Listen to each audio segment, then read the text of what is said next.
I was reading through the paper one day, and there was an article in there that named St. Louis the most dangerous city in the U.S. I remember thinking, for real, I grew up in Illinois across the river, but coming to St. Louis for ball games, zoo, I never saw that side of St. Louis. So the next time we came to St. Louis, my wife and I went into the city on a date, met up with some pastors in the area, got a little history, and learned that there used to be 20 Assembly of God churches in North City, and that was in the 60s, and then in 1992, the last one shut its doors. That was a big moment for me, because here was this reality of this newspaper article, the most dangerous city in the U.S. statistically, and then we're running from it.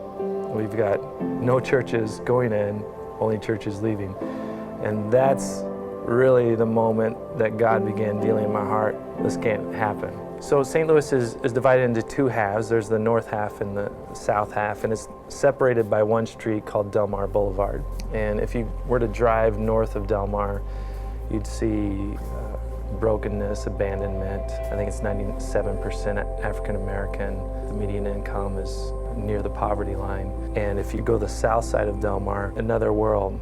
There's this clear fracture in the city, and it's a fracture of the soul. North City is the orphan. Nobody wants it. If you live there, you try to get out. That's the objective. South City avoids. They drive around. It's a lot like Samaria. The Jews would walk around Samaria.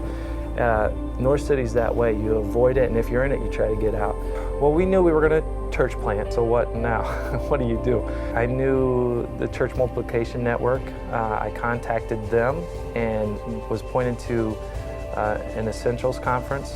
When I went to there, I didn't have a clue yet. Funding, how do you do that? How do you form a team? So they were instrumental in helping me ask the right questions. What's impressed me about CMN, they got this big coalition together of people, all the leading church planners doing multicultural thinking. They got us together in a room, and how are we going to do this? And they just started putting plans together and legs to this idea of, okay, if we're going to be multicultural, let's think this way. What do we need to do? What's our history look like?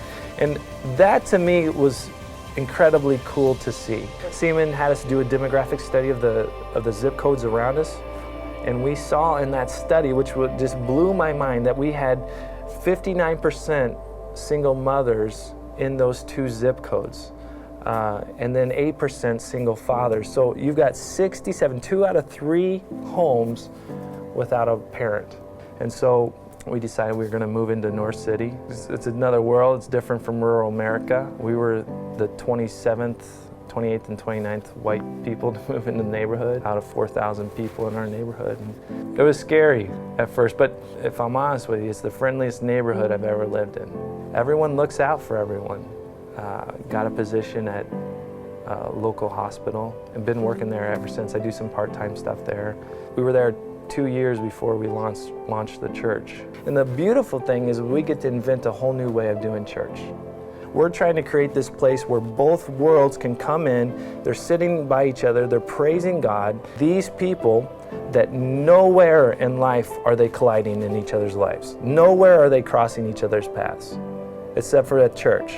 And they're in each other's history, and this new thing is happening, and healing is occurring. And that's the thing we're preaching, is this divide in St. Louis is really because of the divide between us and God. One is a symptom of the other. And so we start with that. We have people that are being drawn to what it is we're trying to do.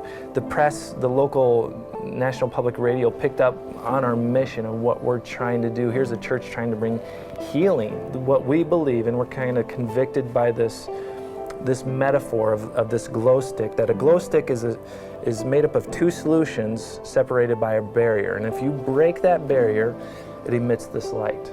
And so we believe that if we can provide a place where these 2 solutions, where maybe they have something that will bring resolution to the problem in North Side, and maybe this side has a resolution that will bring a solution that brings resolution to this side. If we can just mix them those 2 solutions, that the light of God will be emitted and the city will be changed.